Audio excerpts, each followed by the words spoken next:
mais nova, hoje com uma vida mais estruturada, é outra coisa.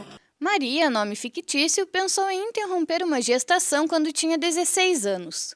Se tivesse tomado a decisão, a história dela faria parte das estatísticas.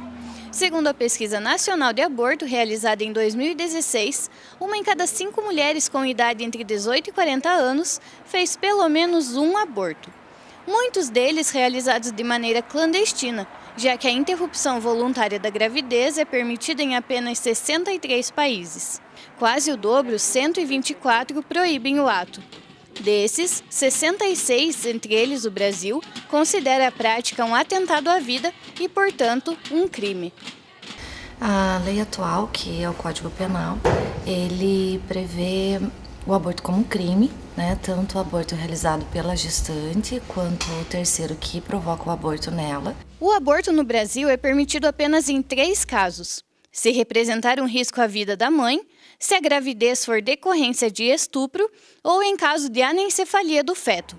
Qualquer outra motivação é considerada crime e a pena para quem faz é de até 3 anos de prisão.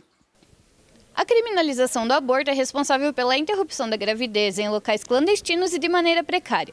Por conta disso, segundo estimativas da OMS, que é a Organização Mundial da Saúde, 47 mil mulheres morrem todos os anos vítimas de complicações decorrentes do aborto. Os números mostram que o aborto hoje é uma questão de saúde pública e, por isso, precisa ser debatido. Além disso, os movimentos feministas também defendem que a mulher deve ter direito a escolher pela continuidade ou não da gestação. Por conta disso, a legalização da prática está na agenda de discussões de países como Brasil e Argentina.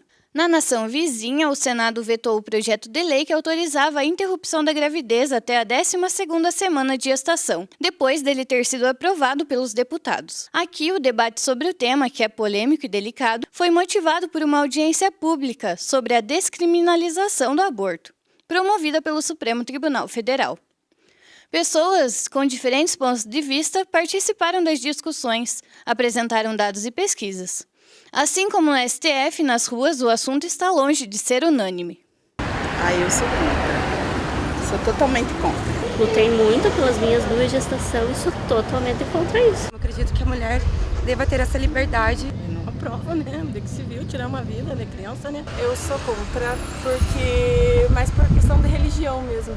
Para mim, não pode ser. Não pode ter aborto. Às vezes a pessoa não quer, mas ela corre risco de saúde, né? Não sou nem a favor nem contra. De modo geral, quem é contra o aborto formou a opinião a partir de crenças ou dogmas religiosos. Afinal, para a Igreja, a vida começa no momento da fecundação. Nós, pastores, nós somos contra, né, o aborto. Nós apoiamos, né, que venha, que se gere, né, essa criança e que cuide, se a família não quiser, né, então que doe-se, né, tem tantos meios, né, que pode se doar para as instituições ou para a família, né, que tantas mães, né, que são estéreis. A resposta da igreja é bastante simples, né? Somos a favor da vida. Então a gente sempre incentiva que as pessoas vivam e deixem os outros viverem também. É o princípio da vida e o princípio da igreja. Do lado oposto estão os argumentos amparados na ciência, já que algumas correntes defendem que até a 12ª semana depois da concepção ainda não há vida. Mas, na prática, o que fala mais alto no momento da decisão é o desejo ou não de ser mãe e as condições de criar a criança. A vida começa quando a gente acolhe a vida dentro dos nossos corpos como tal. São vários fatores, né, que podem interferir nessa decisão da mulher. Um deles é a falta de apoio do homem, né, do pai. Outra questão é questão socioeconômica, também falta de estabilidade emocional, então acha que não vai ser possível de ser uma boa mãe, de ter um bom desempenho como mãe, né? Tem questões também do abuso sexual, de traumas que talvez essa gravidez já esteja carregando. As brasileiras que interromperam a gestação, segundo a Pesquisa Nacional do Aborto, não têm um perfil socioeconômico definido. A classe social não é um fator determinante, nem a escolaridade. Do mesmo modo, a religião também não é decisiva.